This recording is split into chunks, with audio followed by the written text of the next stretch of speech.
ॐ श्रीराम राम रामेति रमे रामे मनोरमे सहस्रनाम तत्तुल्यं रामनाम वरानने। ॐ आपदामपहर्तारं दातारं सर्वसम्पदां लोकाभिरामं श्रीरामं भूयो भूयो नमाम्यहम्। Namaskar. Namaskar. Today we read chapter 43 of Ayodhya Kandam, which has 21 verses. In this chapter, we hear the Lament of Kausalya. आज हम त्रिचित्रावृंश सर्गा का पठन पाठन और श्रवण करेंगे। इसमें 21 श्लोक है। महारानी कौशल्या का विलाप। ततः समीक्ष्य शयने सन्नं शोकेन पार्थिवं कौसल्या पुत्र शोकार्ता तम उवाच महीपतिम्। शैया पर पड़े हुए राजा को पुत्र शोक से व्याकुल देख पुत्र के ही शोक से पीड़ित हुई कौशल्या ने उन महाराज से कहा, Perceiving the king lying on the couch, stricken with grief, Kausalya, who was feeling distressed due to grief on account of separation from her son, SriRama, spoke to the said king as follows. राघवे नरशार्दूले विषम उक्त्वा हिजिह्यगा विचरिष्यति कैकेयी निर्मुक्तेव हि पन्नगी। नरश्रेष्ठ श्री राम पर अपना विष उड़ेल कर टेढ़ी चाल से चलने वाली केकई केचुल छोड़कर नूतन शरीर से प्रकट हुई सर्पनी की भांति अब स्वच्छंद विचरेगी। Having discharged her poison on Rama, the son of Raghu, a tiger among men indeed, Kaikeyi of crooked ways will surely wander about freely like a female serpent that has cast off its slough. विवास्य रामं शुभगा लब्धकामा समाहिता त्रासयिष्यति मां भूयो दुष्टाहिरिव वेश्मनि। जैसे घर में रहने वाला दुष्ट सर्प बारंबार भय देता है, उसी प्रकार श्री रामचंद्र जी को वनवास देकर सफल मनोरथ हुई सुभगा के कई सदा सावधान होकर मुझे त्रास देती रहेगी। Having exiled Rama and thereby achieving her desired end, Kaikeyi, whose stars are propitious and whose mind is at rest now, will further cause fear to me, undisturbed like a wicked serpent dwelling in one's own house. अतास्मिन् नगरे रामः चरन् वैक्षं गृहे वसेत् कामकारो वरं दातुमपि दासं ममात्मजम्। यदि श्री राम इस नगर में भीख मांगते हुए भी घर में रहते अथवा मेरे पुत्र को कैकेयी का दास भी बना दिया होता तो वैसे वरदान मुझे भी अभिष्ट होता, क्योंकि उस दशा में मुझे भी श्री राम का दर्शन होता रहता।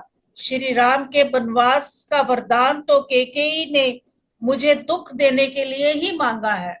Even if Ram was allowed to remain at his home in Ayodhya, living on alms, it would be preferable to me in comparison to his exile. Nay, it would be better even to consign my son to her as a slave.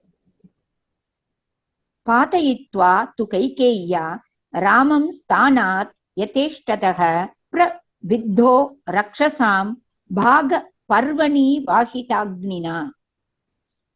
Kaikeyi ने अपनी इच्छा के अनुसार श्री राम को उनके स्थान से भ्रष्ट करके वैसे ही किया जैसे किसी अग्निहोत्री पर्व के दिन देवताओं को उनके भाग से वंचित करके राक्षसों को वो भाग अर्पित कर दिया हो। Having wantonly thrown Rama out of his position, Kaikeyi has acted in the same way as an oblation intended for the gods may be consigned to the ogres on a new or full moon by one who tends the sacred fire. Nagraj गतिर्वीरो महाबाहुः धनुर्धरः वनमाविशते नूनं स भार्यः स लक्ष्मणः।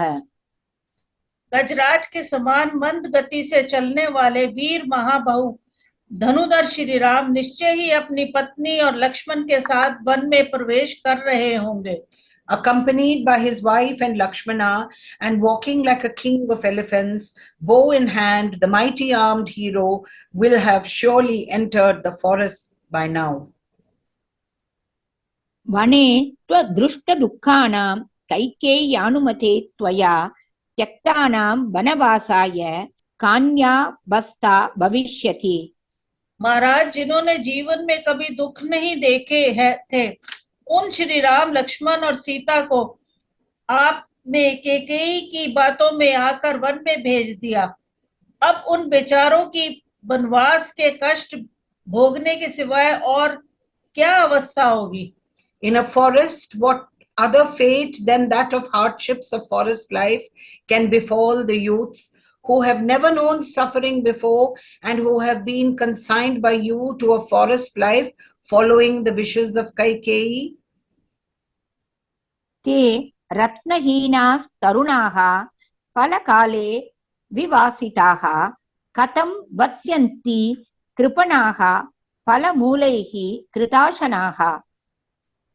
रत्न तुल्य उत्तम वस्तुओं से वंचित वे तीन तरुण सुख रूप फल भोगने के समय घर से निकाल दिए गए. अब वे बेचारे फल मूल का भोजन करके कैसे रह सकेंगे.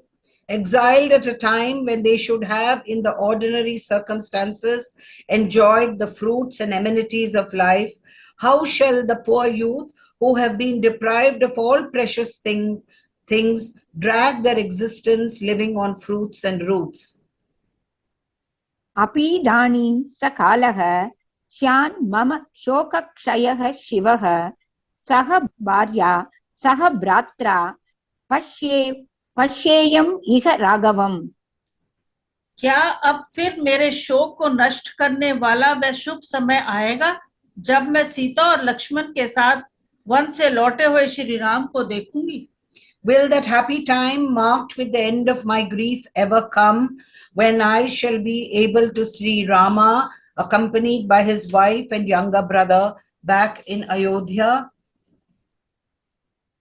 श्रुत्वैवोपस्थितौ वीरौ कदा योद्धा भविष्यति यशस्विनी कृष्टजना सूचिश्रतध्वज मालिनी. कब वह शुभ अवसर प्राप्त होगा जबकि वीर श्री राम और लक्ष्मण वन से लौट आए. ये सुनते ही यशस्विनी अयोध्यापुरी के सब लोग हर्ष से उल्लसित हो उठेंगे और घर घर फहराए गए ऊंचे ऊंचे ध्वज समूह पुरी की शोभा बढ़ाने लगेंगे. When will Ayodhya regain her pristine glory, throb with joyous crowds, and be adorned once more with rows of towering banners, the moment it hears of the two heroic princes, SriRama and Lakshmana, being present? कदा प्रेक्ष्य नरव्याघ्रौ अरण्यात् पुनरागतौ भविष्यति पुरी कृष्टा समुद्र इव पर्वणि. नरश्रेष्ठ श्री राम और लक्ष्मण को पुनः one से आया हुआ देख ये अयोध्यापुरी पूर्णिमा के उमड़ते हुए समुद्र की भांति कब हर्षोल्लास से परिपूर्ण होगी.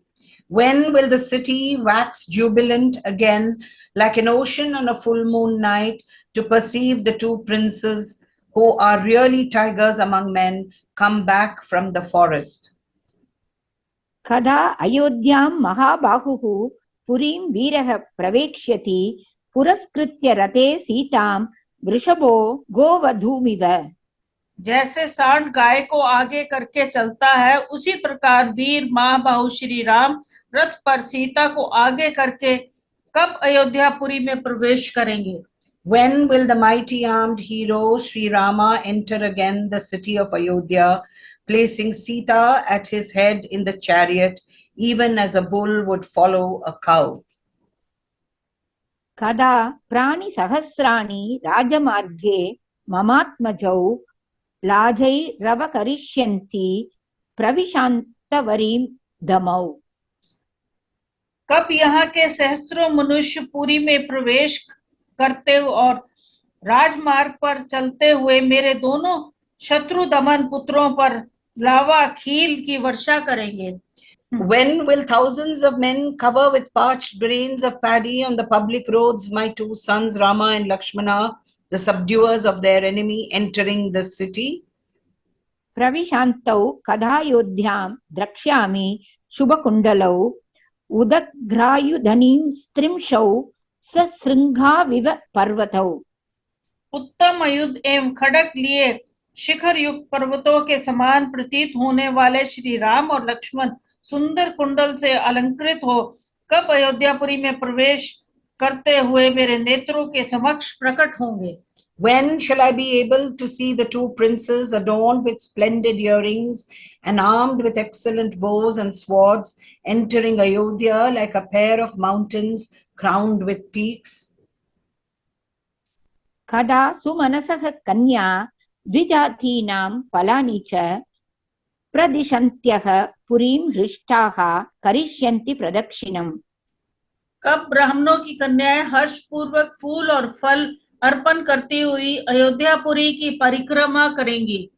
When will the three darlings merrily go round the city clockwise, receiving on the way flowers from the hands of virgins and fruits from those of the Brahmanas?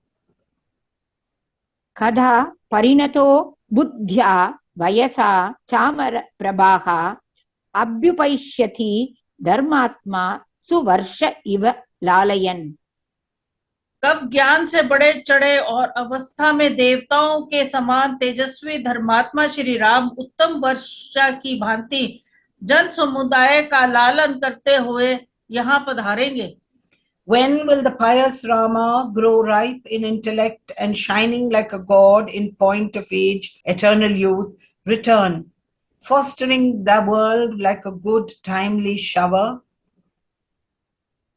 निस्संशयं मया मन्ये पुरा वीर कदर्यया पातु कामेषु वत्सेषु मातॄणां शातिताः स्तनाः। वीर, इसमें संदेह नहीं है कि पूर्व जन्म में मुझ नीच आचार विचार वाली नारी ने बछड़ों के दूध पीने के लिए उद्यत होते ही उनकी माताओं के स्तन काट दिए होंगे। Undoubtedly, in some past life, I believe, O valiant king, the teats of cows were cut off by me, mean-minded as I was, while their calves stood waiting to suckle them. साहं गौरिव सिंहेन विवत्सा वत्सला कृता कैकेय्या पुरुषव्याघ्र बालवत्सेव गौरबलात्। पुरुष सिंह जैसे किसी सिंह ने छोटे से बछड़े वाली वत्सला गौ को बलपूर्वक बछड़े से हीन कर दिया हो, उसी प्रकार कैकेयी ने मुझे बलात् अपने बेटे से विलग कर दिया है। Fond of my child like a cow, O tiger among men, I have for this very reason been forcibly deprived of my child by Kaikeyi, in the same way as a cow, having a calf of tender age, may be deprived of her calf by a lion. नहि तावत् गुणैर्जुष्टं सर्वशास्त्र विशारदं एकपुत्रा विना पुत्रमहं जीवितुम् उत्सहे। जो उत्तम गुणों से युक्त और संपूर्ण शास्त्रों में प्रवीण है, उन अपने पुत्र श्री राम के बिना मैं इकलौते बेटे वाली माँ जीवित नहीं रह सकती। Having only one son, I am surely unable to survive without that son who is endowed with all virtues and is well versed in all the scriptures. नहि मे जीविते किंचित् सामर्थ्यमिह कल्प्यते अपश्यन्त्या प्रियं पुत्रं लक्ष्मणं च महाबलम्। अब प्यारे पुत्र श्री राम और महाबली लक्ष्मण को देखे बिना मुझ में जीवित रहने की कुछ भी शक्ति नहीं है। There is not the least capacity in me to sustain my life here so long as I fail to perceive my beloved son Rama and the valorous Lakshmana. अयं हि मां दीप्यते अद्य बन्हिः तनूज शोक प्रभवो महाहितः महीमिमं रश्मिभिः उत्तम प्रभो यथा निधागे भगवान दिवाकरः। जैसे ग्रीष्म ऋतु में उत्कृष्ट प्रभाव वाले भगवान सूर्य अपनी किरणों द्वारा इस पृथ्वी को अधिक ताप देते हैं, उसी प्रकार यह पुत्र शोक जनित महान अहितकारक अग्नि आज मुझे जलाए दे रही है।